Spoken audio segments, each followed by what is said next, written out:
All right, I think we will get started. Hi, welcome everyone. Thank you for joining us.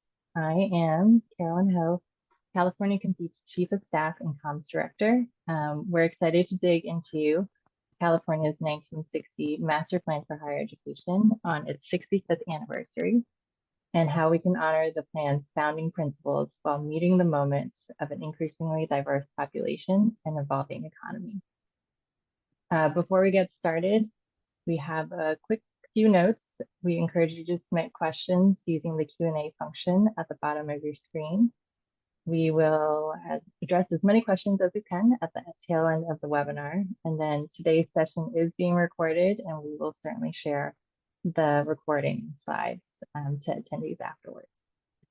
I would love to begin by learning a little bit more about who joined us for today's discussion. We have two poll questions.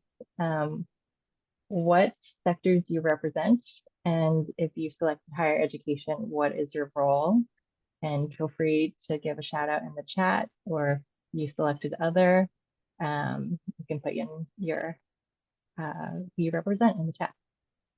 And give a few seconds for the answers to come in.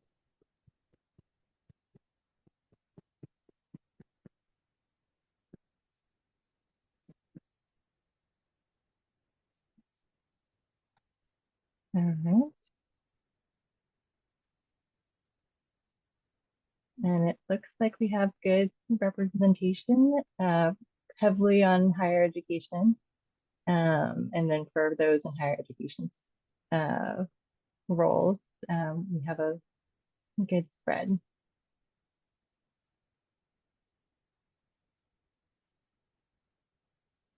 So for today's discussion, I will introduce you to today's speaker, and then we'll learn a little bit about the UCLA Civil Rights Project and the paper series that led to this opportunity for California Competes to really explore what higher education can and should be to meet the current and future needs of our state. We'll dig into a blueprint for a reimagined master plan for higher education that we outlined in the white paper that we just released today. And then we'll end with a Q&A discussion. So to kick it off, I want to briefly introduce today's speaker, and we will also share their bios in the chat. And so first, we have Dr. Patricia Gandar. She is a research professor and co-director of the Civil Rights Project at UCLA. She's a renowned scholar and advocate for education equity, focusing on improving outcomes for underserved students. And her research has shaped policies ensuring that equity remains at the forefront of California's educational agenda. And now we have CEO of California Competes, Dr. Sujin Des, who leads the organization's work to develop nonpartisan and fiscally pragmatic recommendations for improved higher education and workforce policies across California. And with that, I will turn it over to Patricia to take it away.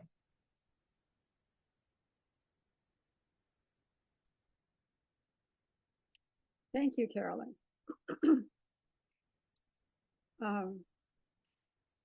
As we were coming up on the 25th anniversary of the Civil Rights Project and reviewing the dozens of books and literally hundreds of reports and papers we had produced over those 25 years, we decided it was time to look forward, not back, at the challenges ahead for civil rights in the nation, and in California in particular. Of course, at the time when we designed this, we did not realize just how difficult those challenges would be. We commissioned a dozen papers to update the field and think ahead about the latest research on issues of things like education, housing, gentrification, and racial justice in California. But one paper we knew we needed was on the California Master Plan for Higher Education, a topic that had been tackled by a number of researchers and policymakers, but that always came back to the same: a tweak here, a tweak there, but essentially the same framework. California educates a significant part of its dedicates a significant part of its budget to higher education, and it's key to California's future. But the master plan that was heralded in 1960 as innovative and forward-thinking was no longer working for all, or even most, Californians. California had changed radically over the 65 years, but the master plan had not. What worked for a largely white, native-born, middle-class population no longer worked for an older, more diverse, immigrant, and lower-income population in a time when higher education was essential to survive in the California economy. Who could we convince to take this on and actually shake things up?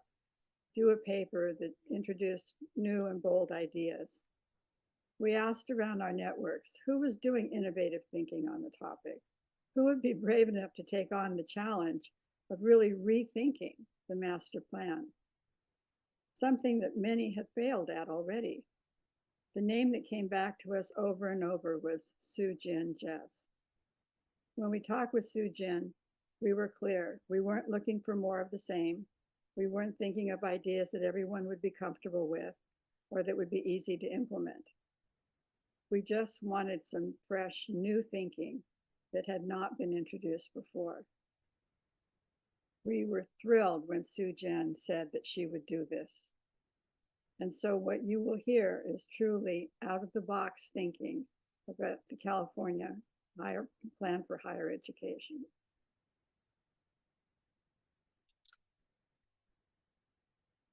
I'm going to turn it over to Soo-Jin now to present her paper.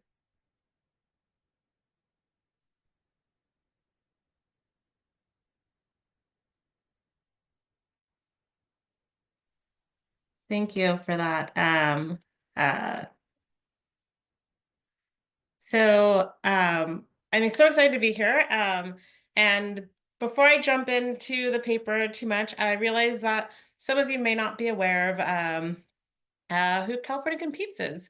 I'm going to jump into that. But before I do, I want to take a moment to thank Patricia, Gary, UCLA Civil Rights Project, for your leadership in helping to drive this conversation around shaping the future of California's post-secondary landscape and what the civil rights agenda for our state should look like moving forward.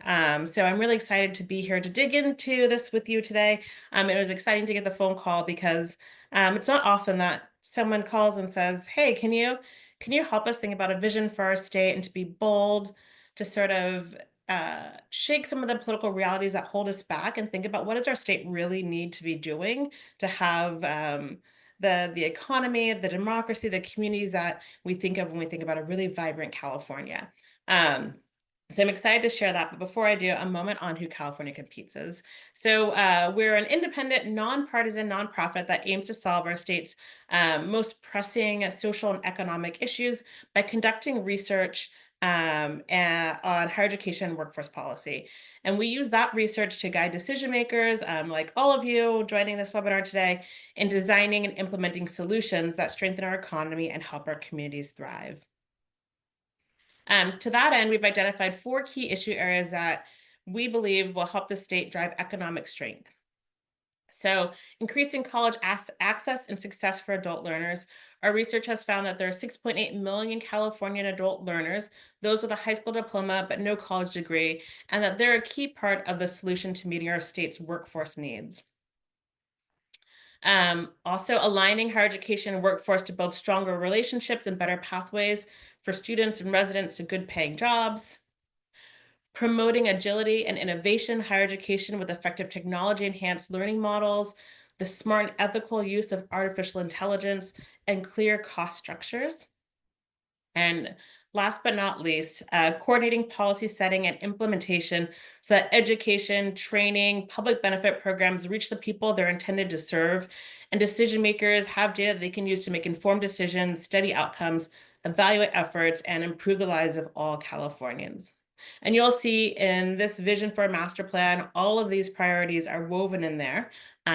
So let's get moving. So we at California Competes, we believe that higher education is a powerful vehicle for long-term economic growth and shared prosperity. But today's higher education system exists under a framework designed for a different era, California's 1960 Master Plan for Higher Education. This plan was a beacon of progress in its time, but nearly 65 years later, it now acts as less of a pathway to opportunity and more of a barrier. We worked on a new vision for the master plan and defined solutions for persistent problems. So, this proposal is intentionally provocative. It's designed to challenge existing paradigms and spark transformative discourse. Um, so, look forward to let's get moving into it. So the next 15 minutes or so, I'll touch on key aspects of this reimagined framework and encourage you to read the paper if you find it interesting. And if you're still hungry for more, we'll soon kick off an interview series with policy experts to dig further into some of the paper's key components and explore how to advance California's higher education and workforce development systems for greater shared prosperity. Stay tuned for the first installment. All right. So, why isn't the master plan working for today's students and our society today? First, California has seen dramatically changing demographics. Today's college students are markedly different from those of 1960. Let me walk through some of the major shifts. Whereas the large majority of college students were white at the time of the master plan in 1960, today students in California are predominantly people of color. Latinx students are the fastest growing population group and now make up the plurality of the student population. Also, the gender dynamics have flipped since the 1960s. Women now constitute the majority of college students in California. And more low income students enroll in public institutions, with the median household income of students decreasing over time. And we've taken the data as far back as we could go, but one can imagine that if we were able to have some of these data back to 1960, you would see even steeper and more dramatic changes. So, to make sense of these demographic changes, we ran the numbers and found that the typical California undergraduate is a woman, enrolled in college over 2 years after finishing high school, has a household income of $32,600, attends a non selective school, works 20 hours per week, and attends college 10 miles from home. This is so much different than what the general conception of what a college student is, that it's someone straight out of high school, going to a selective college, going to college football games on Saturday, rushing a fraternity, playing hacky sack in the quad. But that student today is the minority, but our college systems are still structured for that student. So, another reason why the 1960 master plan doesn't serve today's students as well as it could: rising college costs. The cost of college has far outpaced inflation. Investments in higher education have shrunk, putting more and more financial pressure on students and their families. At the same time, as I just shared, the students going to college are coming from lower income households. So the plan's focus on tuition, the 1960 master plan's focus on tuition, overlooks what has become an even larger financial burden for students today: non-tuition costs like housing, food, books, and living expenses, which now make up the majority of the total cost of attendance for students. Back in 1960, the master plan promised a tuition-free education. Remember the focus on tuition? Um, but today, despite significant attention to college affordability, out-of-pocket costs continue to increase. And these are the costs that students face after grants and financial aid. So this rising cost burden is squeezing out students with the fewest resources, undermining the very promise of higher education as a path to economic mobility. Also looking at the state's contribution, the state's contribution to its public universities has dropped significantly over time, notwithstanding the recent, infusions of support during the COVID-19 pandemic. But this shift leads universities to look to other sources to cover their costs, including having students and their families help make up the difference. Tuition has grown into a much larger revenue source for the UC and CSU than it was at the time of the master plan. And we'll talk more about college affordability in a little bit, but the takeaway for now is that the 1960 Master Plan's commitment to an affordable, accessible education has waned. Okay, reason 3, California's evolving economy. The state has moved from traditional manufacturing and agriculture to an economy powered by technology and globalization, a complete reimagining of how we work. And this gets put up against how higher ed was envisioned in the last century. The same job 60 years ago is done completely differently today, often requiring more training, more education. In other words, employers are seeking workers with some post-secondary education. 72% of new jobs will require college in 2031 versus 32% in 1983. And this shift is particularly stark when you consider that in the 1960s, a high school diploma alone could typically secure a middle-class lifestyle. So we need to reimagine higher education for this future of work. Lastly, students' goals have shifted. Today, students' primary motivation for enrolling in college is career advancement, to secure a good job. This stands in contrast to 1966, which is the best data we could find, when students' main goals were helping others in need, engaging in political discourse, and developing expertise in their fields. So, our higher education system was designed for a different era, for a different student, for a different purpose.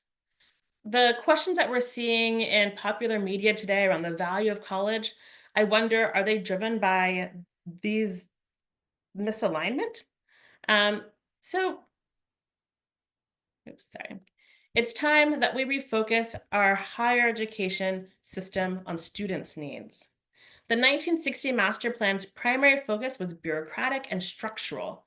Much of it concerned itself with creating boundaries for activities for each higher education segment and considerations for campus expansion and the establishment of new colleges. We were, as a state, expecting huge growth in enrollment, and we were very concerned about how do we meet that growth. But now it's time to flip the script. Instead of asking students to adapt institutions, we need our state's institutions to adapt to students, real students, today's students, and I will flag the Californians who aren't students but want to be, could be, and should be. So, with their complex lives that so many Californians are living, they need to balance work and family and their diverse backgrounds and goals. How does our higher ed system look like if it's designed for Californians today? So, what structures do we need to shift higher education systems designed for students, not institutions? Consider a regional structure. We know students stay close to home. And California has vast geographic and cultural diversity that should be embraced. So we should be thinking about how our higher institutions with a regional structure can meet the unique needs of local communities. We could set regional targets, we could align regional efforts, we could connect higher ed to K-12 better, to employers of local industry, and community-based organizations that are doing so much of the critical work in our regions. We want to connect to careers. Higher education should put a clear focus on preparing students for gainful employment, integrating into classes and programs, work-based learning opportunities, and encourage early career services interactions. And this doesn't mean that we ignore the other goals of higher education, but we need to do better in connecting students to good jobs. Open access with numerous entry points. So today, the California community colleges are open access. I say, let's make all higher ed open access and allow students to come in and out when they would want to and when they need to. And then they could sort of move forward as they're able and as they're motivated to. I'll provide an example of what that can look like in a little bit. Flexible learning modalities. We have with technology, with gains we've made in the way that people learn and how we can teach, we can do a lot better in delivering learning to students better. So things like credit for prior learning, recognizing that college level learning happens outside the accredited college classroom. competency-based education, so people can move at their own pace as they show that they're proficient in the material. We can leverage technology to deliver courses at home or in the workplace, allow students to slow the pace of a class, rewatch a lecture if it's recorded. Um, and I think to embrace to be flexible and meeting students' needs to deliver the college material and scaling these innovations statewide. A lot of really cool stuff is already happening in our state, but how do we make it so it's the norm, so it's comprehensive, and so that students will understand the possibilities for them as they go to college? I said I'd talk about affordability a little bit more, and here it is. A debt-free path to completion. A quality education should be within everyone's reach. This proposal works to ensure affordability for all students without the need to work excessive hours or incur debt. We can do this by obviously expanding grant aid, implementing earn and learn programs, which we know are really high impact, um, providing financial support for post-graduation job guarantees, like the ROTC does, or like if you go to a police academy through connection through a police department. And there's a lot of models of how this is being done and can be done. And so it's figuring out how do we do this statewide. Um, and then just streamlining all the things that we already have available for students and getting students what they're already eligible for. So we've done a lot of work around bringing attention to accessing CalFresh and CalWorks for students. So how do we make this a lot easier for students to be able to get access to these benefits they're eligible for, and then to be able to continue receiving the benefits that they're already eligible for? Um, I will say my own story. We had access to the GI Bill for military veterans. My brother was eligible. We did not know, and he didn't get the benefits. We only learned about it later when I went to college, and what a loss that was. But that story, is the norm. We have so many folks that are eligible that never get access to the benefits that they're eligible for. Um, and I get this is complex, and much of this will require coordination across the sectors and segments, which brings me to this last block, coordination.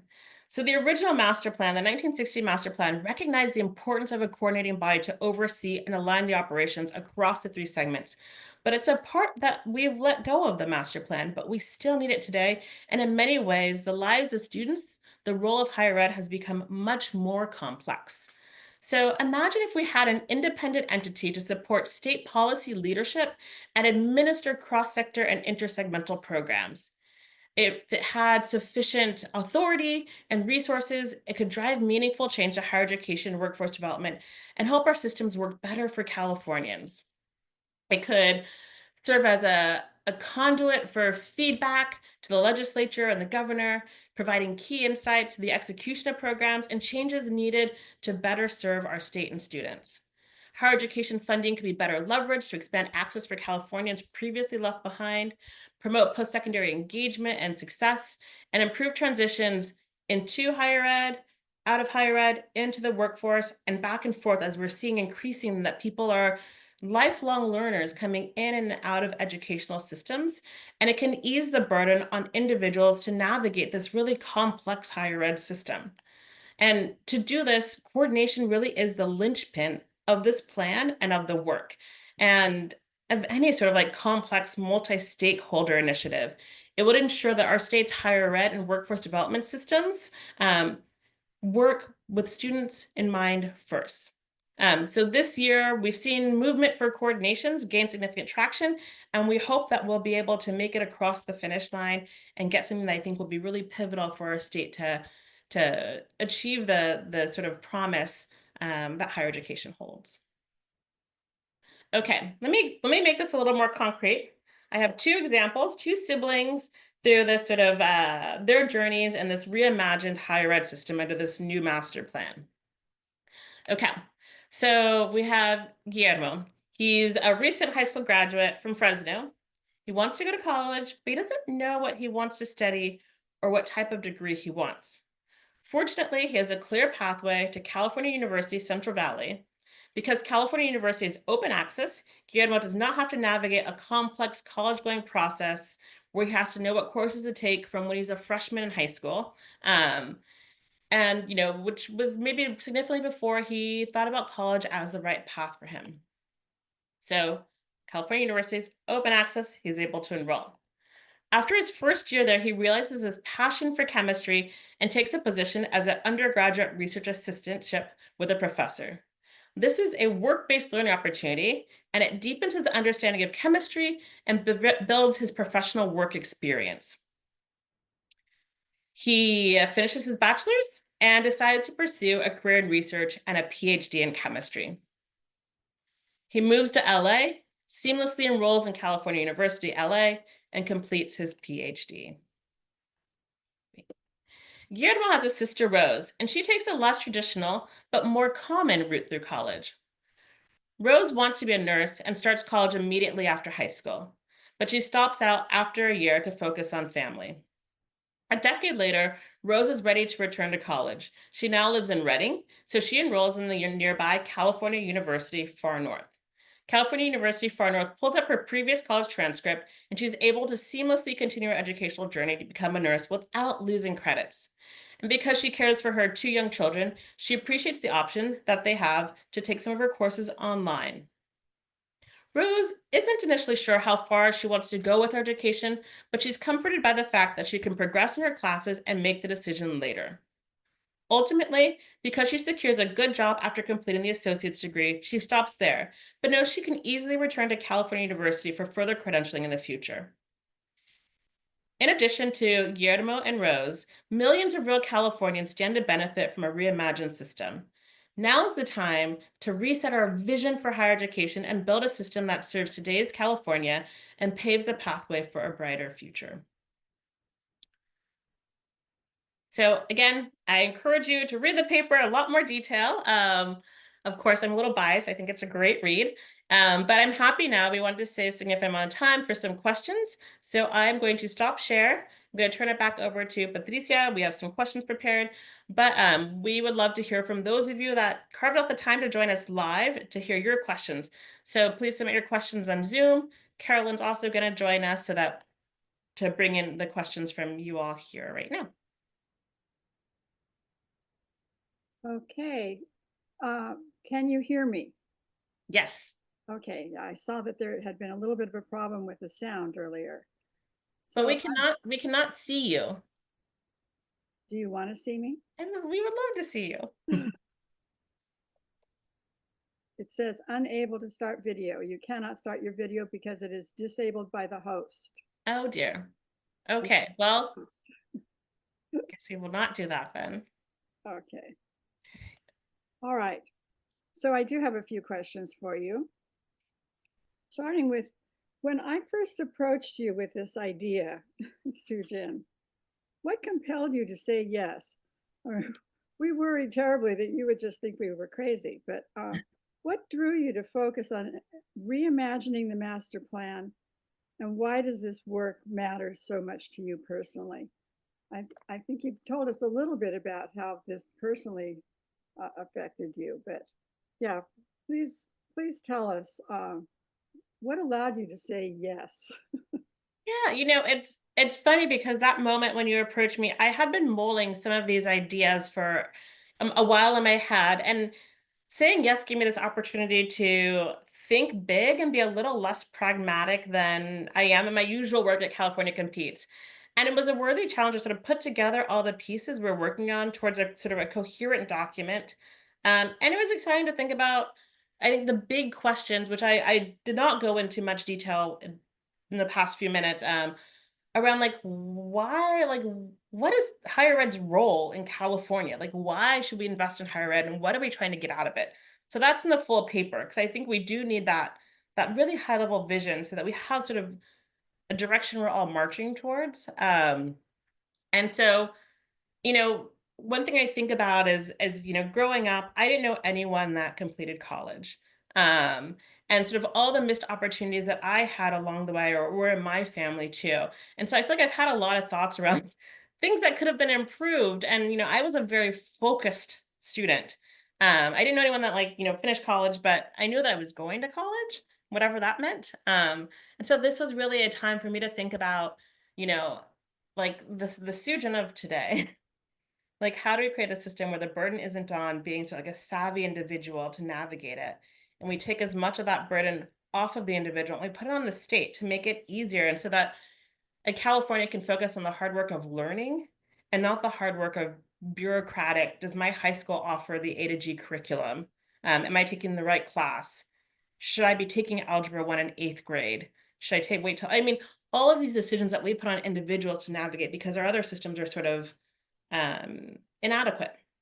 So that's really was like the motivating aspect for me. So it was a lot of fun to think about the what would an ideal world look like for higher ed in our state. That's interesting. Thank you, Sujan. I have another question for you, and that is, how did you come up with this bold, and it is bold, idea of merging the three segments into a single California university? Yeah, I didn't jump into it with that as sort of my where I was gonna go. So I really started with like what are we trying to do in higher ed today? What's its purpose? And then who are we serving? And as part of writing this paper, I spent some time in the state library in Sacramento and the archives. And let me tell you, our librarians there are absolutely phenomenal. Um, it's also a beautiful space to just sit and read. And I read letters between, the authors of the 1960 master plan with legislators, with higher ed leaders, talking about the issues of that moment. And what I saw there was like transfer was still a major issue. And I feel like those letters that were written in 1960 could have been written today. And that really it gave me pause. I thought about, that pivotal sort of structural component of our higher ed system, the community college university transfer, is one that we have not yet solved. And then thinking also, we have this really tough transition point from K-12 to college. And we're seeing fewer students in the past few years matriculate directly from high school to college.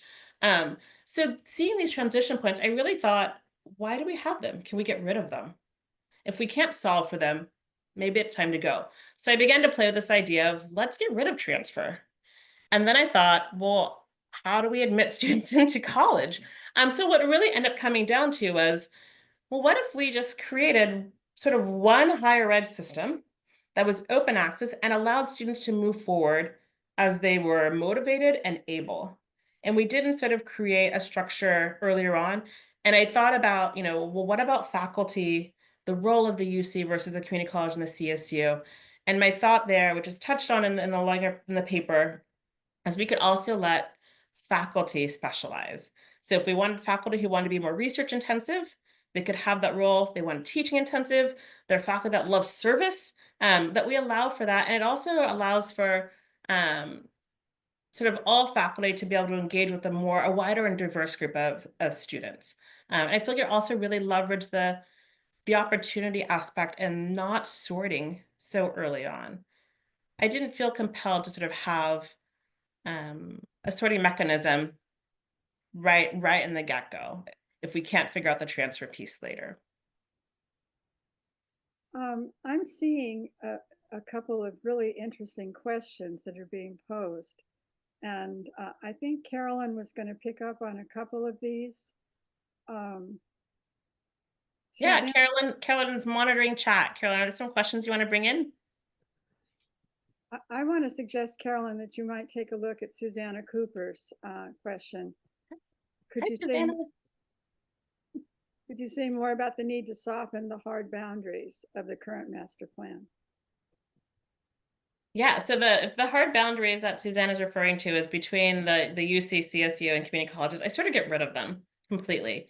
So you could almost think about, if you're going to be a little more pragmatic around it, which is still not very pragmatic, you could almost take all the public post-secondary institutions in a region. So I'm in the Bay Area, so I could maybe take every physical campus, UC Berkeley's campus, Cal State East Bay, San Francisco State, Contra Costa College, Berkeley City College, and they will become California University Bay Area. And students could attend, at the locations nearest them. They could do it online. They can go to, certain things. Maybe there's only specific types of labs that would be at a certain campus. You would have to go a little further to those. But it would really be designed around sort of the regional needs and sub-regional needs. And that's a piece. And so students wouldn't need to apply to the UC or community college or CSU. You want to think about the A to G requirements or any test taking requirements. And it would also ease the financial aid process. So we have a lot of sort of I think unnecessary complexity when it comes to having 3 segments.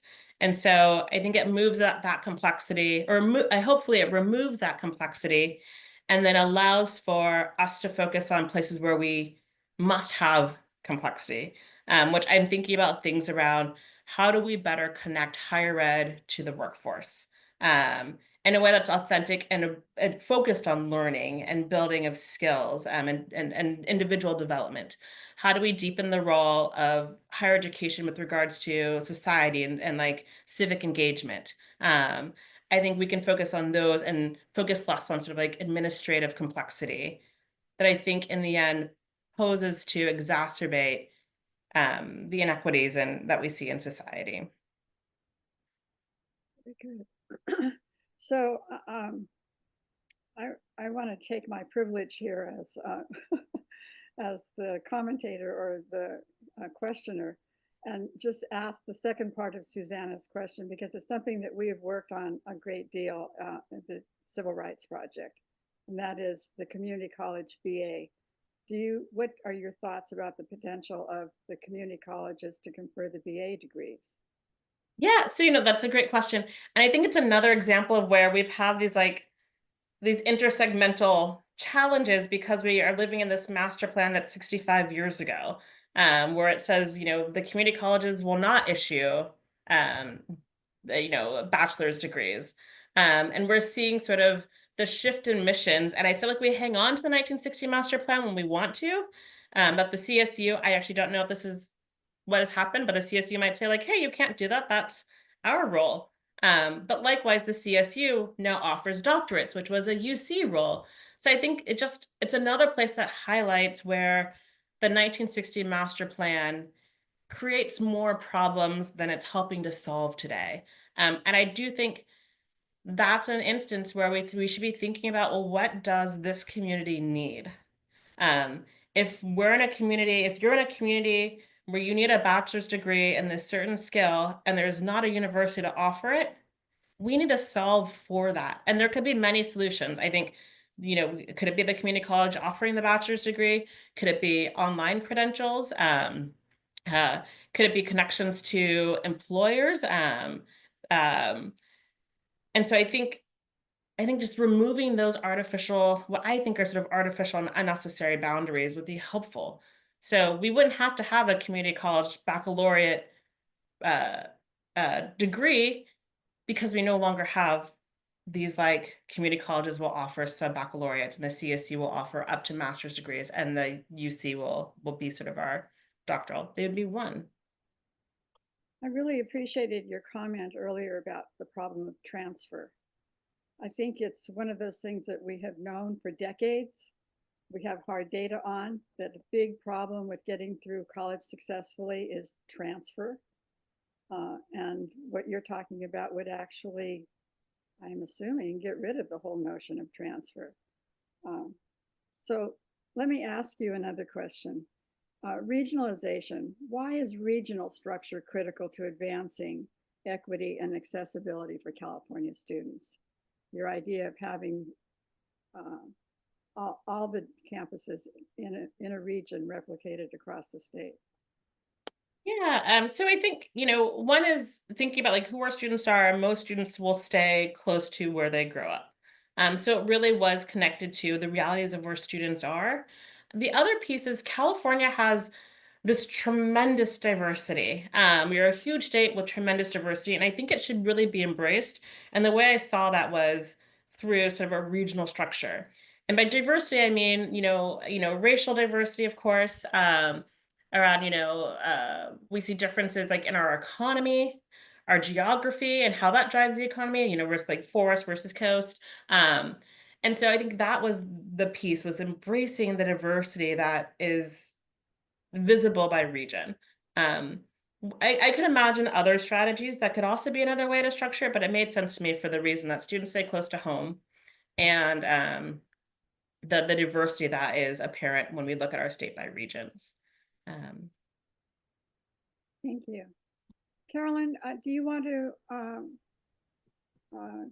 ask one or more questions that are coming in? We're getting some good questions from folks. Sure. Let's see. Do you have a sense for the political will for revisiting and revising the master plan? Um, I think there's definitely an interest. When I first wrote this paper, I thought it would be like Sujin's thought exercise that, you know, we would read. But it's garnered a lot of interest. So and I think my sense is that there's a hunger for a new vision for higher ed for our state. Um, our state leaders have, I think, continually questioned and revised and put out calls to revise the master plan. So I think there is political will, and we've seen some reforms happening from various calls to revise the master plan. Most recently, Assembly Member Mark Berman had a subcommittee that looked at the master plan, and we've seen a number of transfer reforms come out of that.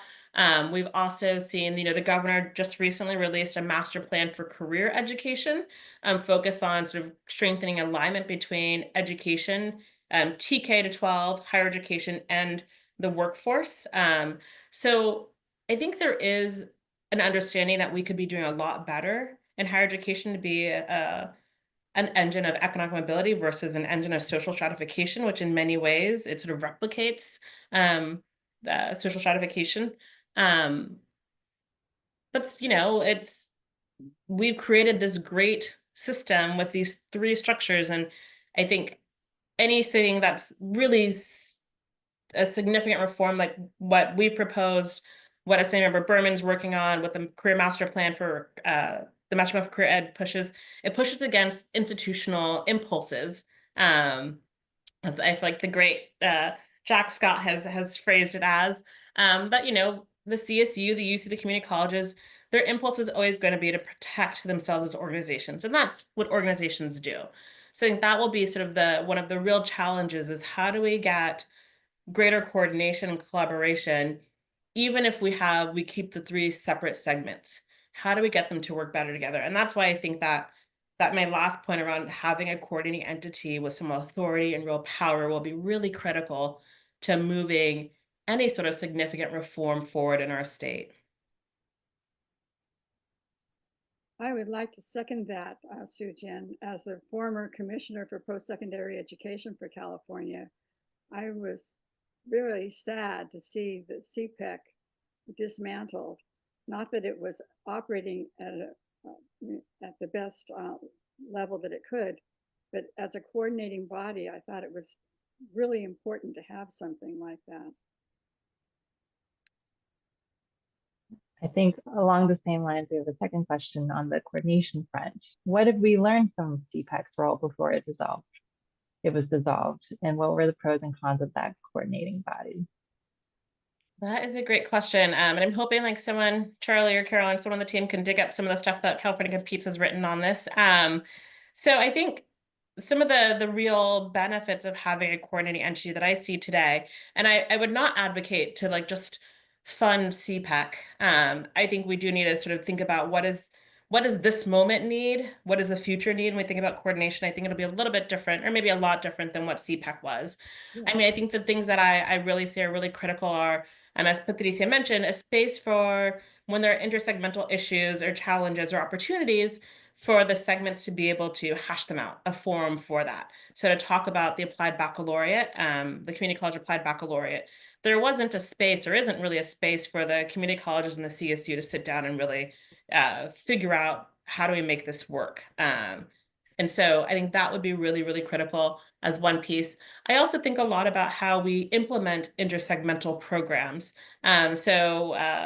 I mentioned the regional structure, and our state has done a great job in taking a regional strategy around a lot of our work. And one great program is the K-16 regional grant program. It supports, as it sounds like, K-16, pathways for students. It brings together K-12 and higher ed and employers. And that grant program is being administered by the Office of School Construction, which is not an office that necessarily knows sort of like these regional educational employment efforts, or like working across segments too to make these work. That's one example. So if we had a space where we could have people who are really experts in coordination, intersegmental issues, being able to help implement these programs and provide technical assistance, help regions think through how do you coordinate across different players to serve residents better, I think would be really important. And then I also think that like the rolling out of like even just other grant programs. We had the Learning Aligned Employment Program.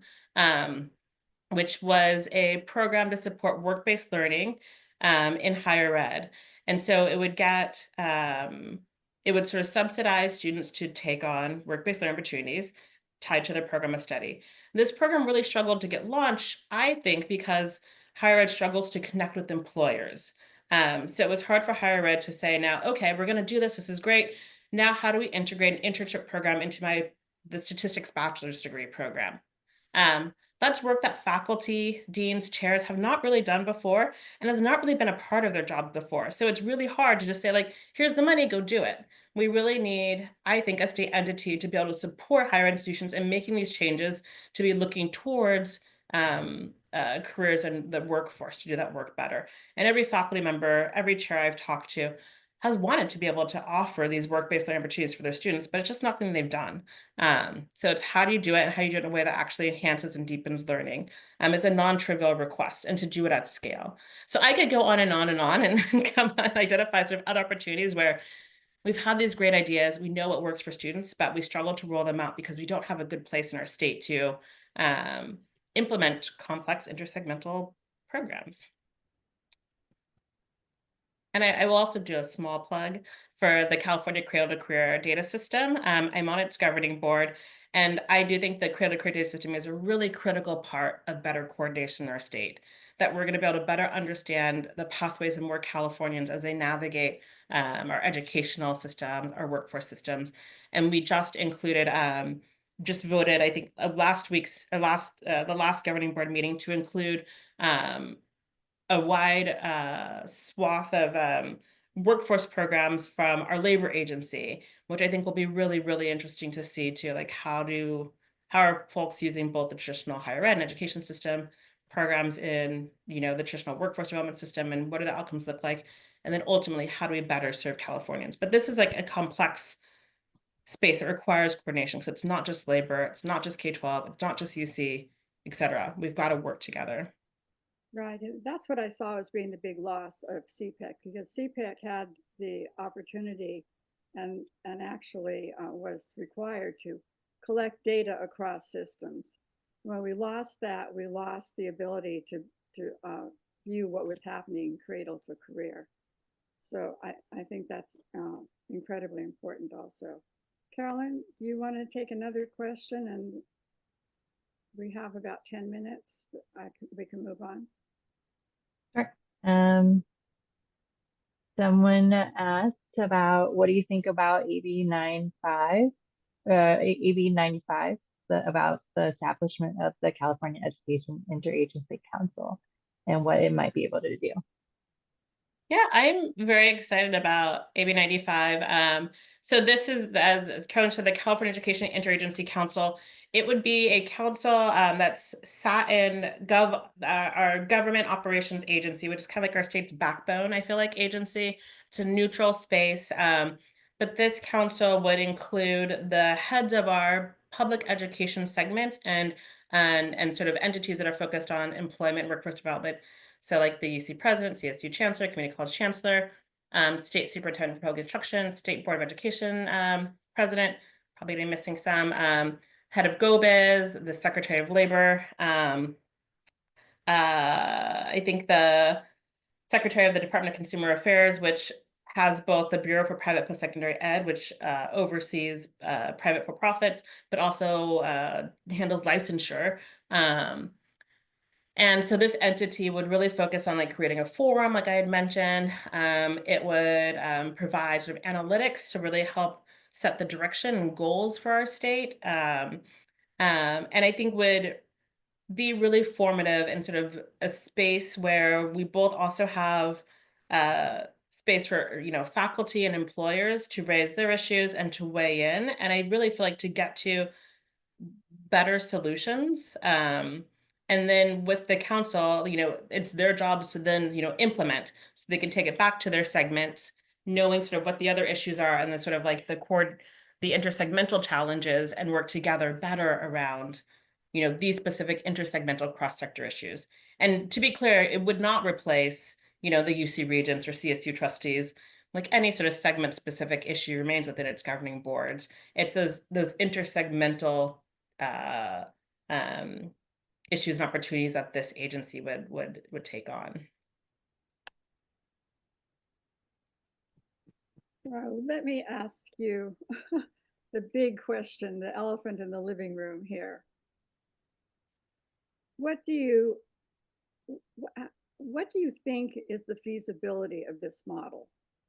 What kinds of challenges do you imagine encountering and trying to get acceptance for the model that you proposed? Yeah, I mean, I wouldn't say it's, easy. And when I wrote it, I was not feasibility was not any of the criteria that I used in sort of drafting it. But I wouldn't say it's impossible. But I would say sort of like restructuring like this fundamental would be a non-trivial undertaking. Like we would need to just develop a real strategy. This paper is really meant to be provocative. It doesn't go into sort of the details of any sort of aspect of, any of the things I sort of propose. And so it's sort of it's somewhat it's a concept, it's a vision, it's maybe a framework, but like how do we actually make it happen is a really tough one. But I will say that one of the biggest challenges in sort of any big reform, including something like this, is needing this sort of cultural shift from a system that was designed with separate missions and around sort of being siloed and not being duplicative to now thinking about, okay, how do we get these systems to work together? They all have different, governing bodies and are also governed differently. Like it's not like we just have three different governing bodies that like look the same.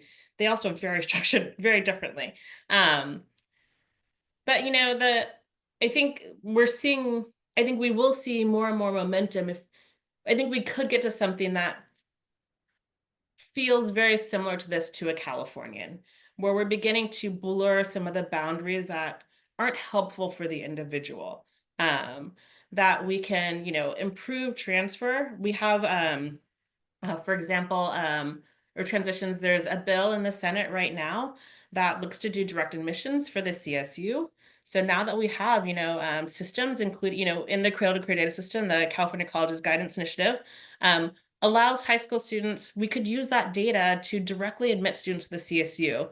The CSU is already doing pilots, one in Riverside, and it's going very well. Other states do this, but that's one example of where we're blurring these boundaries. But they still do exist, but the state has basically taken the work on itself versus putting it on the individual to navigate. We with the associate's degree for transfer that Jack Scott works so hard on, similar thinking is if we can make it clear, like you do this and you're in, you transfer, you're good. So expanding the ADT and then figuring out how do we make sure that more students are able to leverage the ADT for transfer. So in many ways, we could keep our current systems and just work smarter to leverage, I think, technology to enable folks to be able to take the burden off the individual California and to put it on the state. Um, but I have to remind myself that whenever we think about these costs, that every cost is someone's benefit, and nobody wants to lose their benefit. So as we're thinking about streamlining, I do realize like someone is benefiting from things not being streamlined. So we also want to think through what does that mean for that entity, because I do think we all could have a better purpose if our roles change. So you see the blurring of the systems as being, the boundaries of the systems as being something that to some extent could evolve from your suggestions. I mean, that's what I'm hearing from you Yeah. is, yeah. I think that's an interesting way to look at it. Maybe you can't do all of it all at once, and maybe people wouldn't go along with all of it, but the blurring of the system seems to be something that could really help. I think so, and I think we could keep the and I think blurring doesn't mean that we lose the excellence of California higher ed system, and yeah, California competes. We focus on solving some of like our state's thorniest problems, but I will say that our higher ed system is the best in the world. And I just want us to stay there, and I think that this is a moment that we can sort of accelerate and sort of as the world is rapidly changing.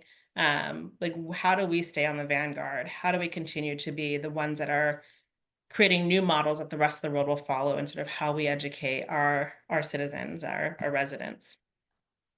Is there anything else in the model that you have provided that you think is feasible in the short run that people could be convinced of that would change things in some important way?